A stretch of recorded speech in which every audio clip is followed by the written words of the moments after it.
Hello, my name is Laura Aiken and I'm the editor of Firefighting in Canada. Welcome to the first installment of the Fire and Emergency Policy Forward series, Advancing Critical Issues and Finding Solutions. This Policy Forward series is brought to you by the Canadian Association of Fire Chiefs and Firefighting in Canada as a forum to address pressing challenges for the fire service and collect insights that can be used to move policy forward. Today, we'll be talking about zero-emission vehicle technologies. I'm joined by Larry Coco, Deputy Chief, Community Risk Reduction for Toronto Fire Services, Ken Uslock, Fire Chief for the City of Kamloops Fire Rescue, Kevin Lefebvre, Fire Chief for Leduc County Fire Services, and Jordan Wolf, who is the Deputy Director at Transport Canada's Innovation Centre, overseeing the zero-emission trucking program. A few quick housekeeping items and we'll get started. This webinar is being recorded and will be emailed out to all registered attendees within 24 hours. We will have a Q&A at the end of the session, and I encourage you to type your questions into the Q&A at any time. Also, because this panel discussion is meant to solicit the opinions of the broader fire service, it would be very helpful if you would leave any comments you have on the topic in the Q&A as we go along as well. Thank you everyone for joining us, and let's get started. And the first question I'd like to pose to the group is, when it comes to zero-emission vehicle technologies, what is the scope of the issue as you see it? And Larry, let's start with you. Good morning, Laura, and thank you for having me here to discuss this this matter. And what's the scope of the issue? In preparation of today, I was looking at some of the research. Gasoline vehicles were introduced in 1892. And if you look back in the early 1900s, gasoline in itself in the created a whole new challenges of the volatility and how to deal with gasoline. So, our forefathers and those in the fire industry had to deal with that emerging risk. And I think this green technology, lithium-ion batteries, and this emerging technology, the real issue is that this technology is moving fast, and we need to collectively come together with strategies on how to address this and deal with this new reality. It's not a matter of if this technology is coming, it's here and it's on our doorstep right now. Thank you. Absolutely. Kevin? Thank you for having me this morning. And really, for me, the scope of the issue is, as we move into alternate energy sources and towards the less carbon emissions in protection of our planet, as the different technologies come out, it's about the comfort and safety, the comfort of the fire service to deal with the new technologies as they're developed, and just ensuring that safety for the public and ourselves is at the forefront. For sure. Ken, what are your thoughts? Yeah, thanks for having me, Laura. I would agree with both what Kevin and Larry said. And I think for me, the biggest part of this and the scope is that the scope is wide ranging. It's not just vehicles. It's, portable electronics. It's solar panels. It's charging stations. It's coming everywhere. And unfortunately, it's coming so fast that it is so far ahead of what standards and codes and training and best practices should be, and everyone is left to devise those on their own. And it's a lot of the information is still very inconsistent coming from manufacturers. So it's tough to figure out what to do and how to notify and what rules need to be in place as we move forward with this. Yeah, definitely. Jordan? Hi, good morning, everyone. I think we're having a vicious agreement here. And I think I'm having a mind melt with the other panelists. Like Larry's point about sort of the uniqueness and sort of the paradigm shift of moving away from gasoline or even diesel internal combustion engines to zero emissions drivetrains is huge, right? Like our relationship with ICE or internal combustion engines, it's been 150 odd years with a very incremental progression. And what we're seeing now is the introduction of brand new sorts of drivetrains. So there's battery electric vehicles like your Teslas that you see on the road. There's fuel cell electric drivetrains that run on hydrogen, right? There's hybrid electric drivetrains. There are hydrogen internal combustion engines. So there's a bit of a groundswell in terms of changing drivetrains that will not emit, right, that have zero tailpipe emissions. And so that's a good thing. But the newness and the speed at which these drivetrains are arriving is staggering. And so that's presenting some of the sort of unique challenges that we're facing. And that's part of the scope, right? It's about vehicles. It's about considerations around refueling and recharging stations, about the production and transportation of fuel, such as hydrogen, vehicle storage, right? Vehicle repair, end of vehicle use and recycling, risk mitigation, emergency response. So, and that's just to name a few. So the scope, which is probably pretty obvious by now, is quite vast. All right, we're unanimous. The scope is definitely vast. And since you're speaking of challenges, and that is my next question, Jordan, maybe you can continue on there with what are some of the top challenges that you see right now? Yeah, certainly. So, okay, I guess I'm on a roll here. Yep. So I think maybe the first challenge is to make sure that we have a really good understanding of what the risks are, right? The risks associated with these new technologies, as well as the risk mitigations that can be employed, right? So, how do we approach, I'll use the term ZEV, zero emissions vehicle. How do we approach ZEV fires, right? How do we safely extract without severing or encountering high voltage wires, right? How do we address electrocution risk in wet environments? So, it's about understanding these sorts of things and understanding it well. Challenges around, understanding the unique vulnerabilities of ZEV fires in and around critical infrastructure. So think about tunnels and bridges. Something, as simple as post accident vehicle storage, right? Where do we store these vehicles to minimize reignition risk, or even storing vehicles indoors, right? And this pertains to both battery electric and hydrogen, but hydrogen in particular requires careful consideration since leaks require specialized sensors to detect it. Hydrogen has a low flammability point. It has a flame that's invisible to the naked eye, so in daylight anyways. And so that requires, infrared sensors to detect fires and flames. So, the importance of ventilation and, detection become very important for something like hydrogen. I don't want to take up too much of the time, but I guess training would be the other one. And I think we're going to get into that in some of the subsequent questions. All right. Larry, do you want to comment on the challenges that you see in your role at TFS there? Absolutely. Thank you. I could probably go on for an hour just on this topic, so I'll limit it. There are a lot of challenges. So if you're just looking at the spectrum of the delivery of fire protection services, there's the 3 lines of defense. This is a game changer. Public education is key because these devices and equipment have changed. It's not just EVs, but mobility devices. There's a growing trend. People don't even want vehicles anymore. They want to use scooters. They want to use e-bikes that get them, especially in an urban environment where their entire community is within a 1 or 2 kilometer radius. So they're using this technology, and this technology is great. You're getting a lot of power in a small package, but with that package comes a lot of volatility and risk. So there's the challenges with education. We need to change our strategy and how we're educating people because they don't know about the risk.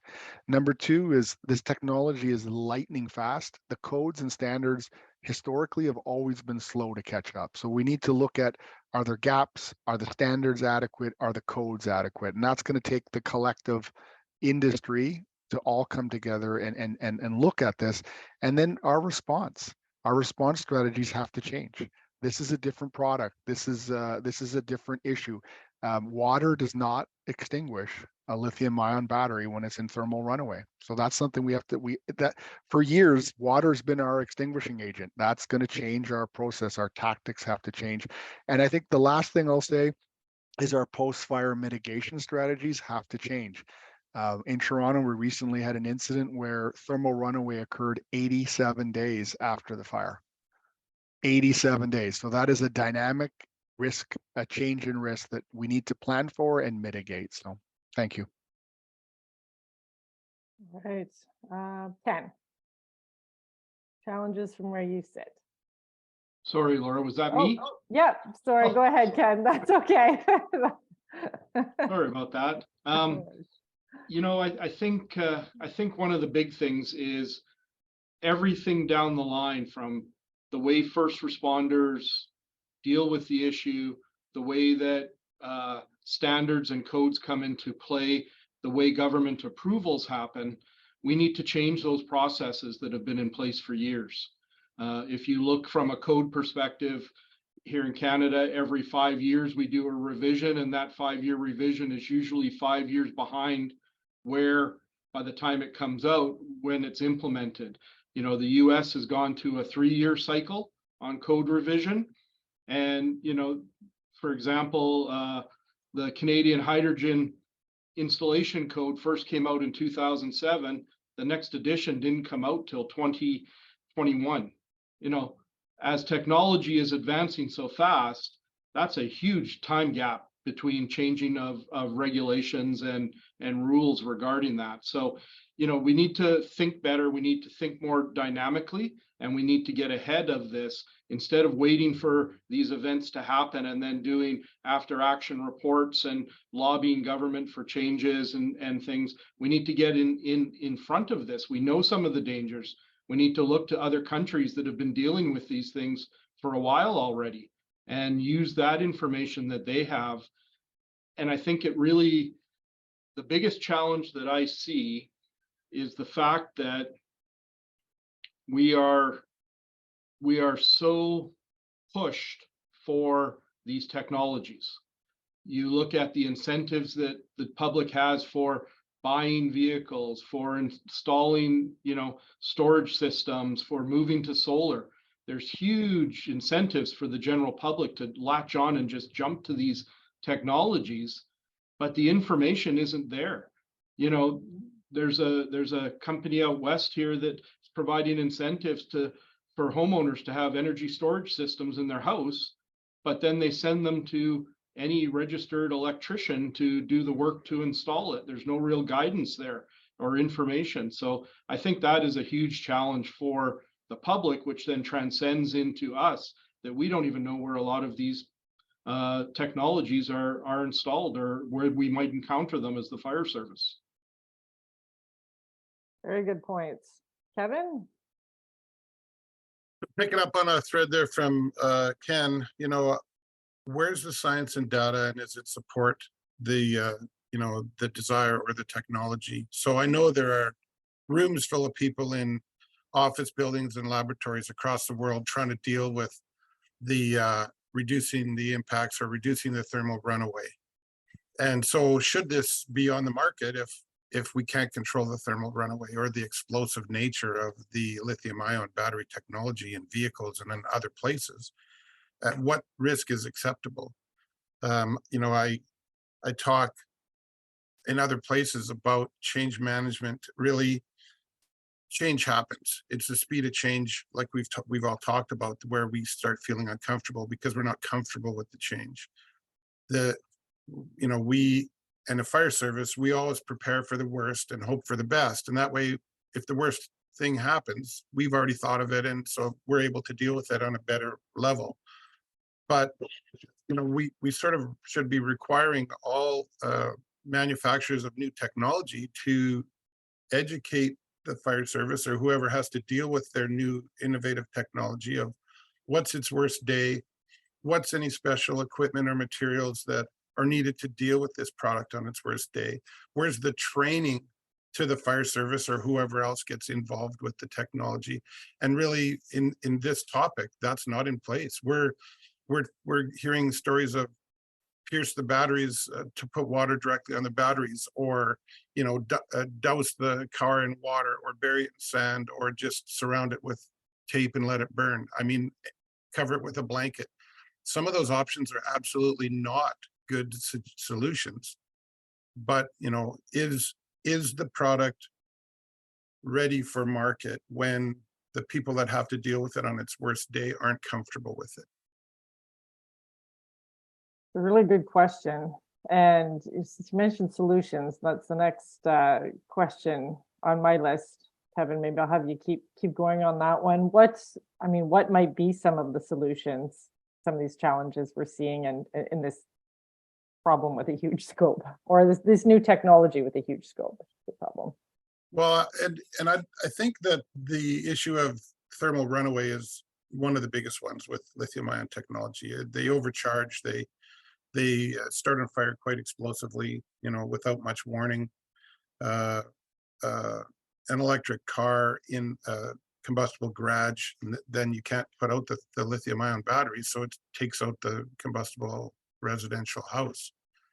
You know, if we can deal with thermal runaway, then the risk is down. I'm aware that there are some electric vehicle manufacturers that have recalls on the cars that say don't park them in a combustible building. There are high rises and condo complexes that have standards now that say don't park your electric vehicle in the underground parkade because there's no reliability. They don't know which time it's going to overcharge. So as far as solutions, I really think that we can maybe nationally get the right people at the table to look at potential future decisions or changes or remedies, even for firefighting. I mean, we're still experimenting and trying to figure out what's the best approach, you know, not only in Canada, but nationally and across the world. Everybody's looking for those same solutions as this technology is out there, and it's out there big and it's growing. So, you know, that's my part. Absolutely. Larry, you've got a lot of high rises there in Toronto. What do you see might be some solutions? So by necessity, we've seen a drastic increase in lithium ion battery fire incidents. In 2021, we had 8 of them. In 2022, it jumped up to 30 approximately. And year to date, we're around 26. So we're seeing a steady increase. We were forced to come up with some strategies in response and then post-fire mitigation. So right now we have, accepted practice in damaged lithium-ion batteries. They're properly packaged and disposed of through almost treated like hazardous material.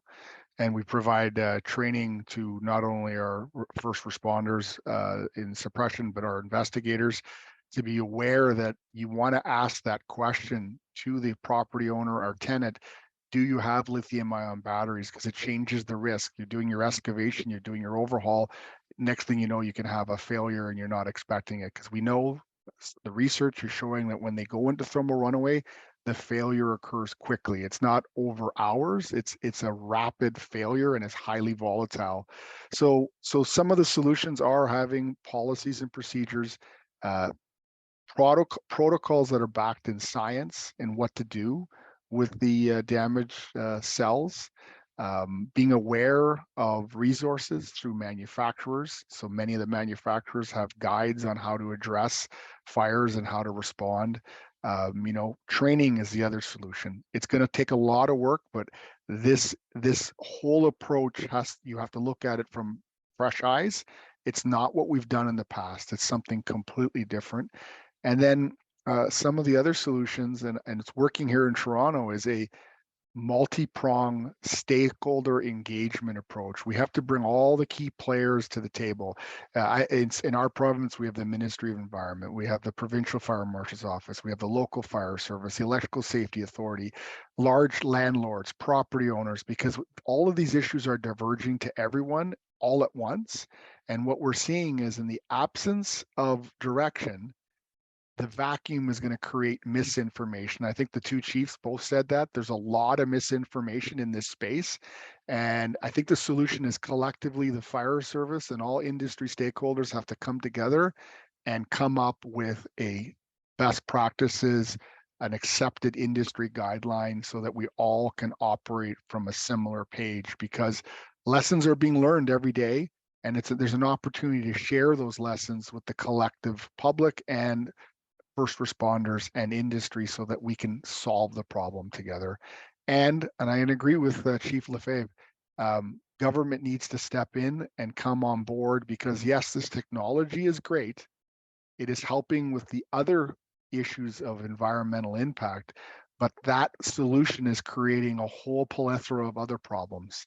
So there needs to be that stakeholder engagement from all levels of government and come up with some viable solutions, because we're going to have this conversation next week and next month because the technology is that fast. It's changing every day. So thank you. Yeah, very rapid. All right, well, you said government, so I'm going to go to Jordan next. And I saw that segue coming a mile. yeah. No, good segue nonetheless. So I guess I'll start by saying I'm always nervous to be that civil servant who rolls in and says, "Hi, I'm from the government and I'm here to help," right? Because that makes everybody nervous. So I'm not going to be that guy today. And I would while I think I understand that research, training, curricula development, and the rollout of that training is fundamental to supporting first responders in Canada, I'm very much here today in listening mode, right, to better understand the needs in this space from each of you and hopefully the participants who will toss some really challenging questions our way and all of that, so I can inform my program and the role that we can play in helping to accelerate readiness. So my program being the Zero Emission Trucking Program. And that's one of the reasons that we've been engaging so regularly with the fire chiefs and the fire marshals over the past months. And hopefully this is just the start of an ongoing collaborative relationship. In terms of, and I'm maybe doing a bit of a meld here between solutions and what's needed from my perspective, but I've got a bit of a laundry list, but a couple high notes from it would be in terms of areas for further work, curricula development and distribution, right? And making sure that it reaches all parts of Canada in the language spoken by those fighters, whether they're rural or urban, whether they're professional or voluntary, and for all first responders for that matter, right? Roadside inspectors, technicians who have to repair these vehicles, et cetera. So there is, I think, a need for additional training and curricular development, public education, which was already discussed earlier. In the heavy duty vehicle space, I think we need more vehicle deployments with close cooperation from first responders, right? So we have more hands-on experiences with these technologies. And so we have more data on how they behave in Canadian conditions. There's some talk about codes and standards. I would layer on top of that regulatory development. So, development of global technical regulations that apply to medium and heavy duty vehicles as they pertain to hydrogen and battery electric storage systems. We heard a little bit about codes and standards development. So making sure that building codes are up to date and maybe proactively updated as opposed to being retroactively always behind the 8 ball. R&D, research and development on specialized fire suppression approaches and equipment for ZEV fires. Kevin mentioned, there's a whole host of potential approaches. It's a matter of understanding which of those are the most effective and the safest to use in various situations. So yeah, that's a bit of a Cole's notes on some of the things that I think are required as a solution. All right, thank you, Jordan. Ken, what do you see on the solutions front as possibilities? Yeah, well, I think my colleagues here have touched on a lot of it, but I'm going to kind of touch on something that I think sets the example. So if you look at, following Lac Mégantic, government did a lot of engagement with, and they brought together the fire service, they brought together regulators, they brought together manufacturers, shippers, everyone together at the table to talk about setting up standards and rules. They then went forward and, working with Transport Canada and the railway industry, there was a very good training program that was built collaboratively for flammable liquid train fires and how to deal with them. And I think that that's the model that needs to happen here with these technologies. But of course, the difference is we don't want to wait till there's a significant event like Lac Mégantic.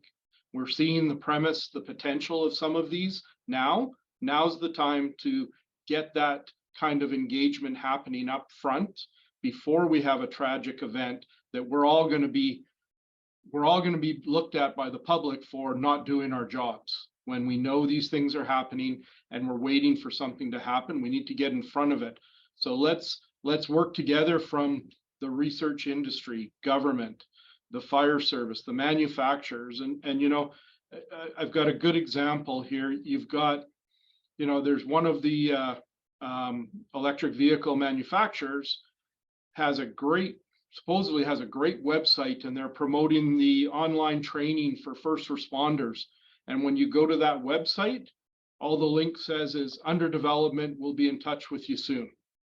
So there's an example of it's out there in the information that they've got a wonderful training program, but nobody can access it and nobody can see it. So we're just we're doing this haphazardly because everyone is doing something different. As was mentioned, there's lots of equipment out there being touted as this is what you need to deal with these.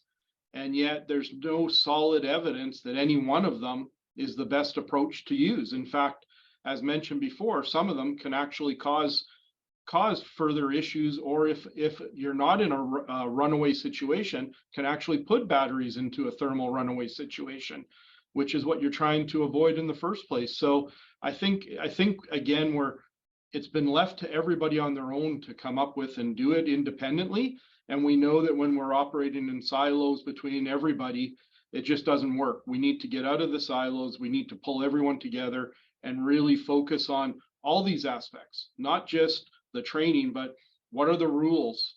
What are the codes that need to be in place? What's the information that needs to go out to the public and to first responders? Sure. So looking at, I guess, from your perspective, can you see that that's a major gap right now, that just bridging kind of information between the groups? Yeah, I think it's a huge gap. We're hearing stories of, storage systems being installed in municipalities or rural environments, and these buildings are just popping up with these storage systems in them where, authorities don't know they're there, crews are responding to events, and, so you've got, even if it's a rural environment, you're going to a grass fire around this building, you don't know what's there. There's no real information for you to gather about what are some of the dangers.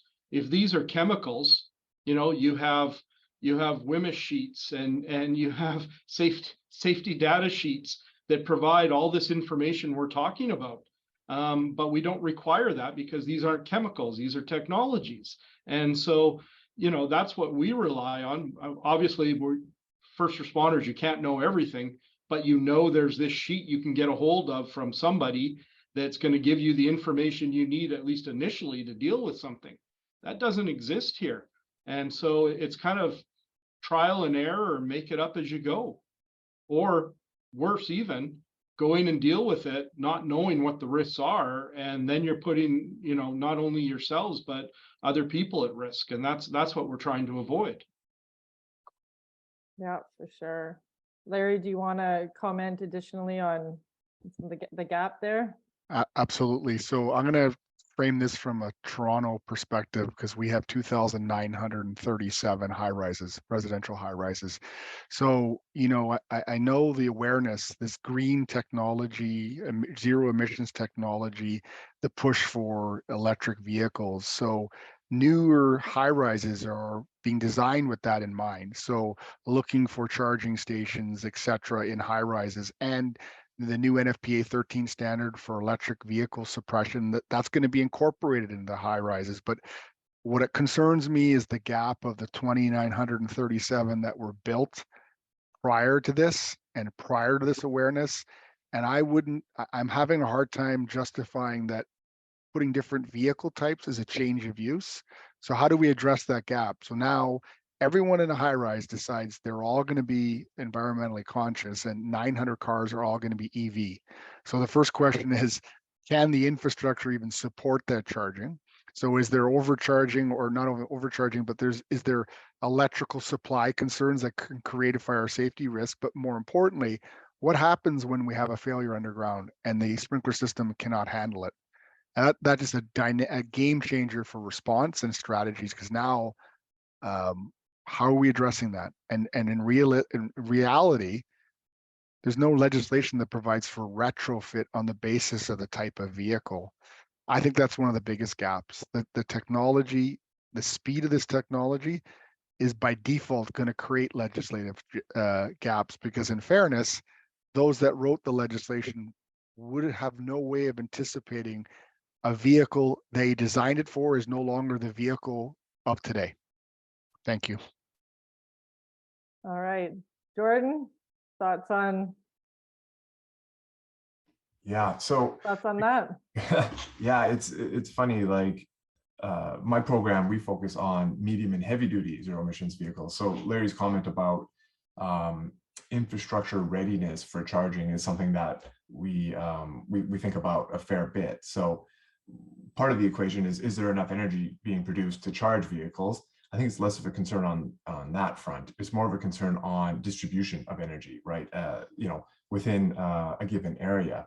So if you take a heavy duty vehicle, you're not charging it at, the technology that is soon to come online, you're not charging it at kilowatts, you're charging it at megawatts. And you can imagine if you're at a trucking depot or maybe an en route charging station where you have several of these charging simultaneously, the demands on infrastructure are humongous. So that's a real concern. It's a concern in the light duty segment, and it's a huge concern in the medium and heavy duty. And it's something that I don't think people know how to wrestle to the mat just yet. So there's that. I suppose in terms of like other approaches, I guess there's a question of, looking at how other fire services in other countries, how are they preparing for ZEVs? If you look countries like in Scandinavia, for example, that have maybe a slightly longer relationship and much higher penetration rates for zero emissions vehicles, are there some best practices internationally that we can borrow from and learn from? So those are some things. And then I guess in terms of training in Canada, and hopefully people will correct me if I've got this wrong on the call, but as I understand it, the CCFM and the Canadian Association of Fire Chiefs have licensed the U.S. National Fire Protection Association's online ZEV training. And I think it's been made available in both French and English. So is that, I know maybe I'm diving right into Q and answer here, but like that seems to be the training that is available at present. Are there, I guess the question that I'm going to interject is, what do we need over and above that? And, or what do we need to better distribute that training that exists at present? Good question. Kevin, do you want to field that one? No, it's really interesting. I might talk a little bit about what Jordan just said. So I'm a master electrician by trade, so I understand this technology a little deeper. And I'll take us back 20 years ago when solar energy was just on the forefront. At the time, there was no codes in the Canadian Electrical Code that helped electricians with installation of solar electric opportunities. And I asked a few questions, and the inverters, we were told, oh, it's all safe. As soon as this happens, it shuts off. Well, the inverters that were shutting off were in the basement, and meanwhile, there's live wires, 300 volts DC, as much as that high, running through the walls of the house, and firefighters were getting electrocuted, even though we were told this is all safe. So now they've moved the inverters up. There was solar windows that were allowed for a short time. And I said, well, we can't get at you if you're trapped in your house. We can't use our axe on your window because now we're going to get electrocuted.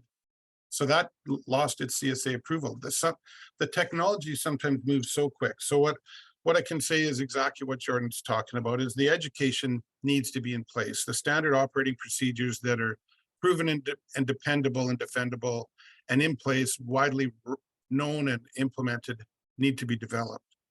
That pre-planned operational approach to the technology needs to be at top of mind, or at least in awareness. Electric vehicles now, we have iPads on the fire trucks that we look through the type of vehicle, and it shows us where all the high voltage wires are, so that we make sure we don't hurt ourselves or you if we have to cut you out of your car in an accident. So that standard operating procedure development. I think really what we're trying to do is we're trying to develop in our quest to develop zero emissions. We're also looking at more energy with less weight. So that's where, as we develop batteries that have super high amounts of energy stored in them, there's risk associated with that. Obviously, that's like working on a 12-volt system compared to a 18,000 volt system. As you go up in the voltage, there's more risk. I don't think that's surprising to anybody. But there's certainly some limitations. And I think that we're going to have a real group discussion of, and maybe some real hard choices of where we use the technology and where maybe that we can't. And again, Jordan mentioned the infrastructure. Well, I do know that already the power producers are seeing that the peak on the grid is changed because of the electric vehicles that are out there now. The peak on the grid used to be in the mornings when everybody was warming up their houses and cooking their breakfast. Then around the 4 p.m. supper time till 6 or 7 p.m., that used to be another peak on the grid. Well, now the peak on the grid is 5 p.m. till 2 a.m. And we're not prepared for that because all the alternate energy sources only work during the day. So after the dark, when you've got your car plugged in, you're creating a need onto the system that's not being supplied. So that whole peak, and the energy producers are trying to keep up with that. And we're only at the forefront of the technology. We're not in the masses of the technology yet. So there's a lot of change to come, and some changes have to happen, I think, pretty quickly. Yeah, do you have a wish list of next steps?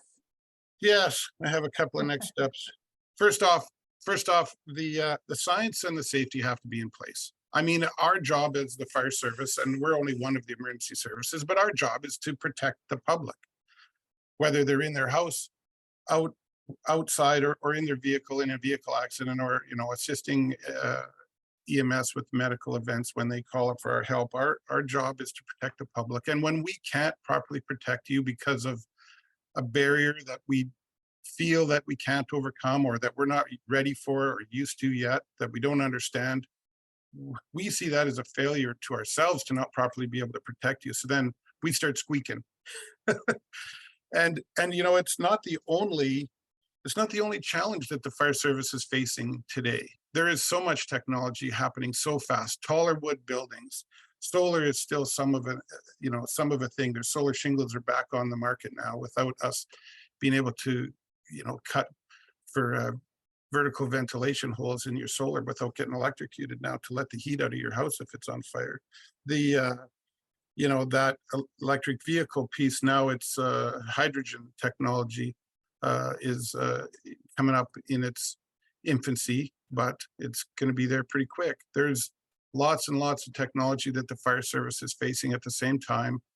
And I said it earlier, but it's the speed of change. It's the volume of technology that we're having to face. We're being told by the code development agencies to allow for acceptance of new technologies quicker because our delays in research are causing them to lose market share. Well, if it's at the cost of safety, is that acceptable? Would be my question. So yeah, just a little bit of a rant, I guess. Not a rant at all. Good thoughts. Ken, do you have a wish list of next steps or comments on Kevin's thoughts? Yeah, absolutely. I think Kevin has touched on some great pieces there that I would certainly echo. I think, from my perspective, I think we need to, make sure that the training and the information is out there, and not just for first responders. There's a whole people down the list. There's building inspectors, there's the industry that's doing this work, the electricians, really understanding what some of the implications are and how these need to be installed properly at the get-go, and what's a safe system and what's not a safe system. Because the fire service, we have some input through the plans process in some situations, not all. And then we're dealing with it in a response phase. So we really rely on those other inspectors that are approving these things to know what they need to be approving, and maybe what they shouldn't be approving based on what's safe. I think we also need to really look at that upfront engagement on these issues to be able to provide our perspective. Let's be honest, when a manufacturer is putting this technology out, they're looking at it from an end user perspective. So who's looking at it from, as I think all of us have mentioned, who's looking at it from the when it goes bad situation and how we need to deal with it? Basically no one. If we're not at that table up front, a lot of things that might seem as good ideas, they're not getting the input when we say, oh, but what happens when we come along and have to do this? So I think having those discussions up front, and that's where, as much as we hate to do it often, I'm going to give Jordan and his group a real kudo for reaching out to the Canadian fire chiefs and the fire marshals to bring the information that they're working on up to us and allow us to have input and comment to it. Because I think that is the valuable piece here where we can have a say and take that back. I think we also need to make sure that the fire service is better represented in the code development process. The code development process has a lot of, industry people on there that are approving codes. The fire service has a very small component on that development process. And I think that needs to be expanded to give some equal balance to those codes as they're being approved. And I guess finally would be some of the training, some of the technology, some of the tools that are out there to deal with these things are costly. One issue the fire service has is the exploding costs of equipment and apparatus and technology that we need to deal with the things we're dealing with nowadays. And that's all relying on a tax base. So, there are situations, not saying that the government should pay for everything, but maybe some of these need to come from, maybe there needs to be an investment from the manufacturers that are producing these technologies. The big issue with that is who's thinking about disposal of some of these technologies. We're getting lots of these batteries dropped off at fire stations, at waste fire stations. I don't know what to do with this. Here you go. Or they're just being thrown in sheds in people's homes and compiled, and we're seeing large storage fires resulting from it. So really, I think there's some gaps in how this was rolled out and some key pieces that have not really been thought of up front before the technologies are rolling out. Thank you for that, Ken. Larry, do you want to follow up on comment with your own wish list and thoughts on Ken's thoughts? Yeah, both chiefs have made some great comments, and I fully agree with them. I just want to add my wish list is a cradle to grave toolkit that's been peer reviewed and backed by evidence and literature, scientific literature that can be made available to everyone from all aspects of this issue. A toolkit that's consistent, and that's going to require a lot of work. It's going to require a lot of effort, but it'll avoid duplication so that all of industry knows here is the rules, here is the best practices, here is the strategy. Because what's happening now is we're all kind of learning as we're building the plane. Sorry, we're flying a plane that we're building. And that's just not practical. So we need to come together and collectively establish this cradle to grave toolkit. And there are some work underway and from other organizations out there that are following those principles, evidence-based, literature-based, scientific-based strategies. But we need it in Canada. We need a trusted resource or a overall encompassing toolkit. That would be on my number one wish list. What's the rules of the game before we start playing the game? So we're playing a game. We don't even know what the rules are. So I'll leave it at that. A fair wish list. Jordan, what's on your wish list? Well, I have the fortunate position of having a wish list, but I also have a budget to accelerate readiness for zero emission vehicles, well, medium and heavy duty zero emission vehicles in Canada. So it's not a bad position to be in, all things considered. So to this end, I guess I would like to highlight two relevant initiatives from my program. The first are trucking test beds. So the idea here is to integrate a Class 8 zero emission heavy duty vehicle into Canadian commercial freight haul operations, right? To gather data, to demonstrate the technology, and to use the occasion as an opportunity to work with first responders in that jurisdiction, right? Give them a chance to get hands-on experience with the vehicles, meet with the OEM and understand how to interface with the vehicle safely, et cetera. So that's one of the things that we're doing, and I'm pleased to report that we just closed our first call for requests in that initiative, and we're in the process of evaluating bids. So we'll likely be in touch with some of you in the months to come as that project rolls out, because it involves integration of local first responders to ensure that the test bed can be conducted safely. So there's that. The other initiative that I want to mention are future contribution calls for proposals, right? These are calls for proposals to support the alignment and development of curricula, guidelines, code standards, regulations across provinces and territories. So I think that this is an area where the CAFC could potentially directly benefit by submitting a proposal for funding when the next call is issued. So I guess that's less of a wish list. Maybe that's more of an offering list. But yeah, so that's what I would say for that, because I think those are areas where you know, and it's all the deputies have mentioned that this is an area where we need to collaborate more to make sure that we accelerate readiness. Yeah, for sure. Collaboration is going to be key for this across all organizations. So that kind of let's move into the Q&A, and there's a couple comments that have come in as well that y'all may want to comment on. So I'll start with the question though, and this one's for Larry, and it's, how are you mitigating this issue with the new EV fire trucks Toronto has purchased, and what changes do you anticipate to the fire stations? That's a great question. So we haven't received delivery of the new trucks, and I believe they're, if my memory serves me correct, it's a while out. So we're currently, some of our fire protection engineers are working on a plan to ensure the infrastructure is in place to support actually charging these vehicles. It's going to require an analysis of is the infrastructure and some of our stations are very old, some of them are very new. So we're going to have to find stations to place these vehicles that can support the infrastructure, number one.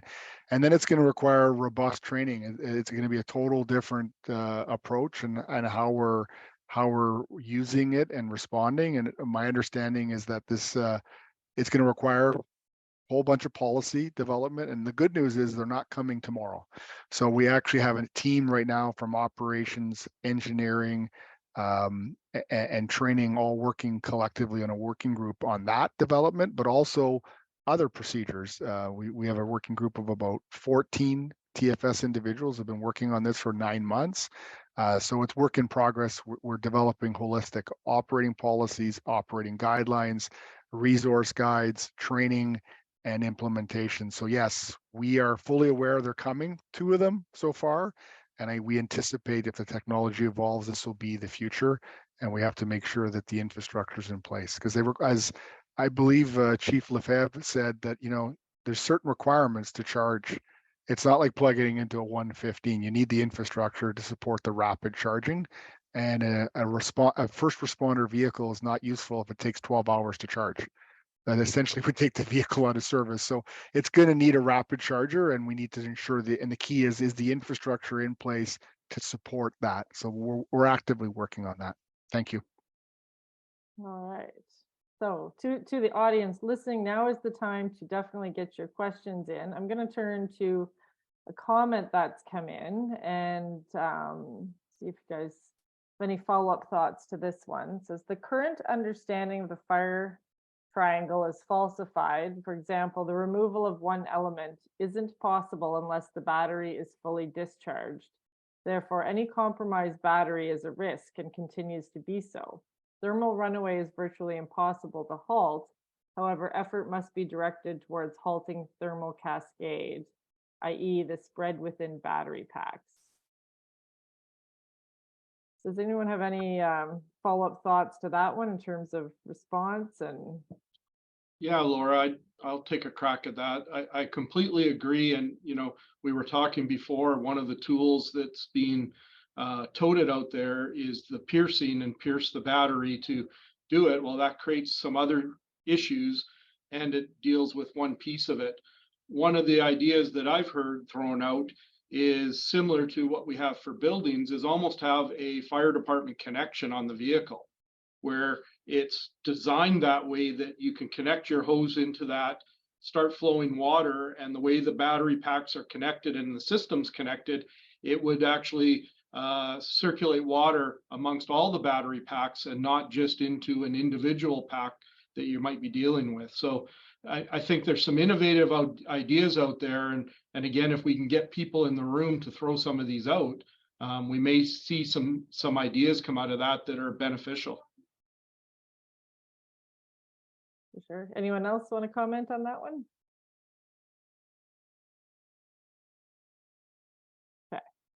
Another comment here. So the New York City Fire Service has a major problem with these batteries, and they have put new SOPs and SOGs in place as a result. Because I believe the same thing should be put in place here across the board.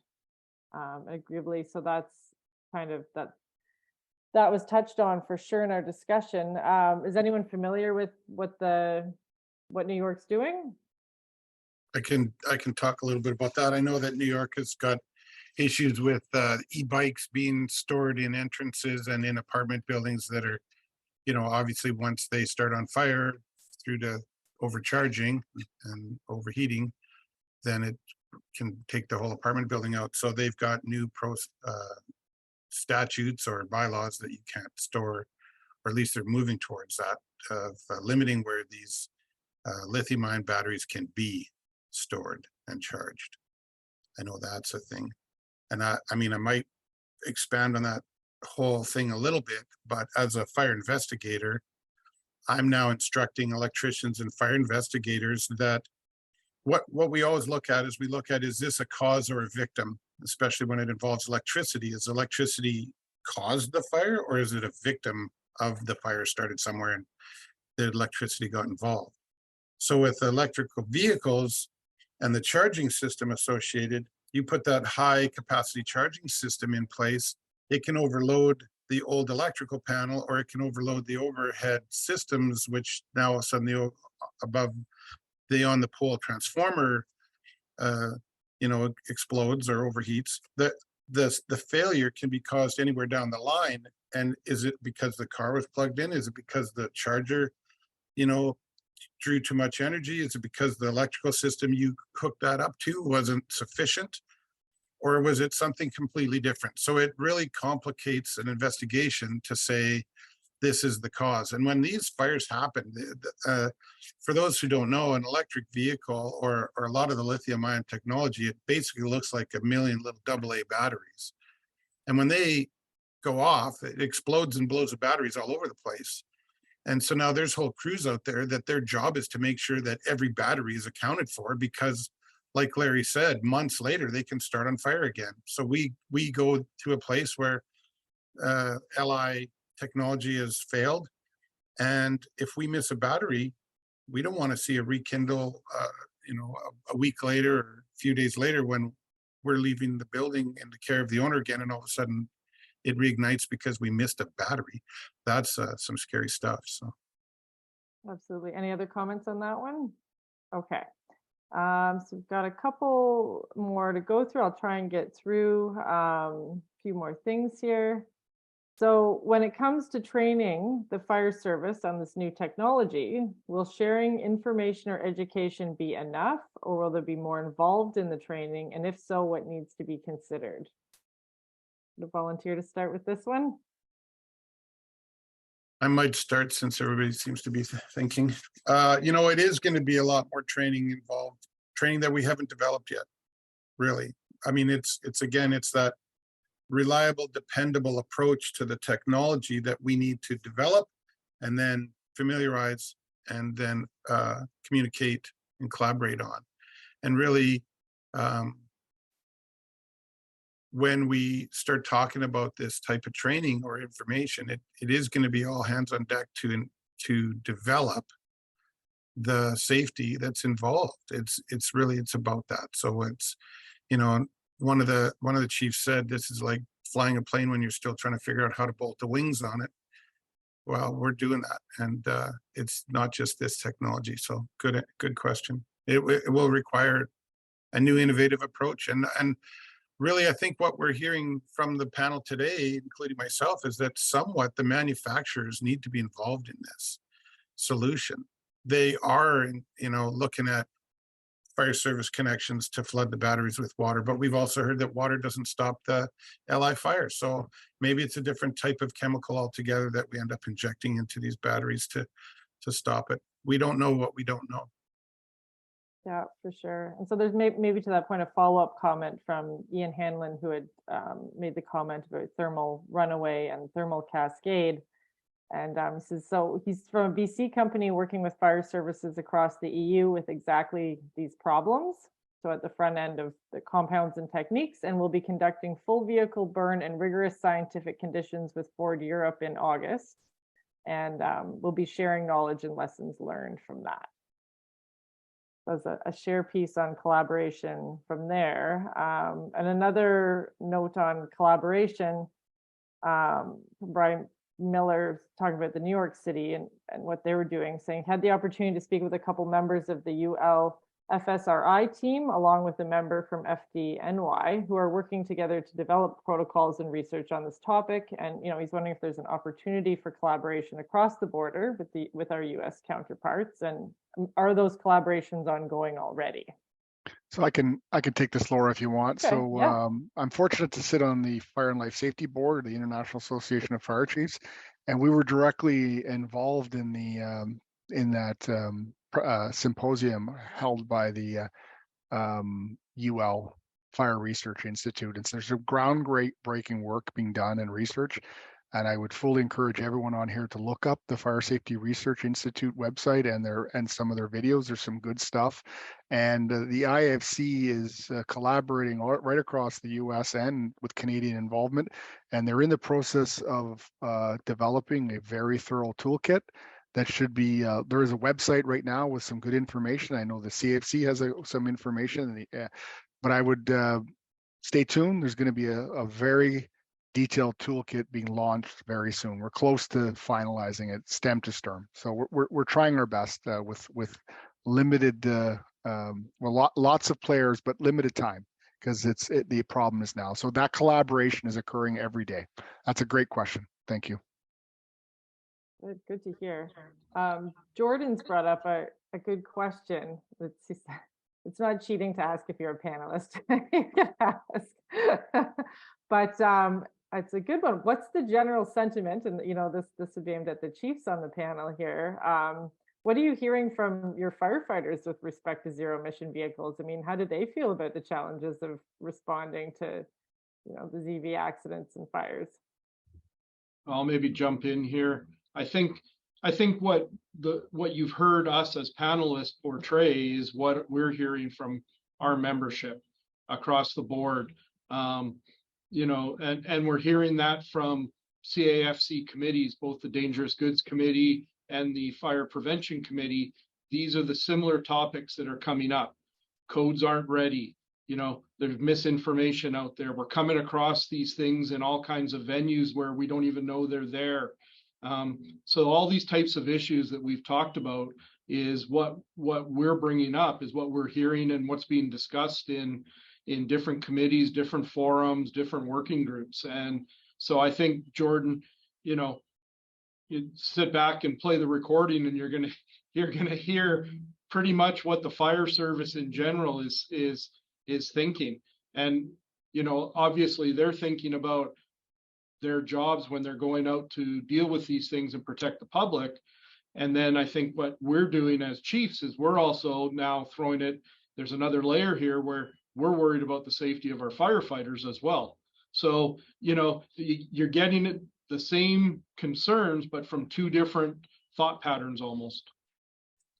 And adding a little bit to that, what I'm hearing and seeing is a little bit of, divisive confusion in some of the perceived solutions that firefighters are bringing to us, and why don't we get blankets, and what are we doing about this? And the reality is, when these cars on fire are off-gassing so horribly and then exploding, I don't want my firefighters near there. Like, we need a solution that's going to ensure safety, like Ken's saying. So we need reliable information and proper go-to for solutions, not rumors and somebody tried this and it might work. We need scientific, defendable solutions in place. Larry? Yeah, I was just going to add, some of the manufacturers are recommending just let the vehicle burn, which is completely opposite of what we are accustomed of doing. Like, that's not in our DNA. But in reality, maybe that's the best course of action depending on the circumstance. I'm hearing, to properly effectively cool a cell, you can need upwards of 6,000 to 8,000 gallons over a 2 to 3 hour period. Now, if you're looking at rural highways, and your only water supply is pumper, well, that's a lot of pumper activity to get to that volume of water. But again, it's all unique based on the type of vehicle and the placement of the pack and the location. So there's a lot of variables, and I agree with the chief. Like, there needs to be the manufacturers on board and readily available. Some of the new models you can't find the guides because they haven't been published yet, or they're saying come back, we'll have it to a theater near you soon. Well, we're at the theater right now and we're waiting for the show. So, You know, on California highways, they do exactly that. They put banner guard around the car and leave it for 2 to 3 days. Can you do that when it's in a house? I don't think so. Right? So we're nervous. yes, absolutely. Yeah, and understandably so, I think, right? Okay, so we're rounding up to the end of our hour here. There was one more comment, maybe two, that I'll just throw out there, but I don't know if we'll have a lot of time to comment. We'll just have a few more minutes and then we'll wrap up for the day. But one of them was that Vancouver's expecting delivery of their Rosenbauer RTX around the end of August. The decision of where to deploy the truck had a lot to do with where BC Hydro was able to supply the power. So pre-planning for charging requirements is definitely part of the project from the beginning. And another comment was in the EU, one method is to submerge the vehicle in a water-filled container and has become a common method. However, now no one will take away or deal with the 15,000 liters of contaminated water. Well, and what do you do during the Canadian winter? Dumping 15,000 liters of ice? It ain't gonna work. Conundrums, right? Well, and how do you deploy that container? And, you know, how many of those do you need? You know, if you're Toronto, how many of those do you need to deal with all the electric vehicles? It's not a valid response model, right? It's and again, very costly. Specific vehicle containers, you know, is that a cost that the taxpayers should be paying to provide, or is that something that, you know, should be a consideration up front? You know, some countries have it where, you know, you pay levies for environmental cleanup funds or, you know, response funds. Maybe when you're looking at EV technology, maybe that's something that needs to be discussed. And what about if that vehicle's in an underground parkade? How do you drag it out? I've heard other stories where you can bury the vehicle in sand, but you know, you need a dump truck with an auger on it, and okay, maybe that's something, but what is it? Has it been tested and proven? Excellent points. I think this panel and discussion today has really shone a huge light on the complexity of what's happening and the speed at which this technology has moved, which is fantastic. And I think we should probably, rounding up to our hour, wrap up our panel discussion on zero emission vehicle technologies. But thank you so much, Larry and Ken and Kevin and Jordan, for your time and your insights and your thoughts, and to our whole attendees and for your interactive participation and insights. It's been a great discussion, and I'd like everybody to stay tuned for details on the second installment of the Policy Forward series on models of emergency medical response. Another complicated issue nationwide for sure. We're currently reviewing the date for the next one, just in light of the current wildfire situation. So it's maybe going to cause a bit delay on when we'll launch that one, but stay tuned, it'll be coming soon. And thank you all for your time, and bye for now. Thank you, Laura, for co-hosting with Firefighting Magazine and the Canadian Association of Fire Chiefs.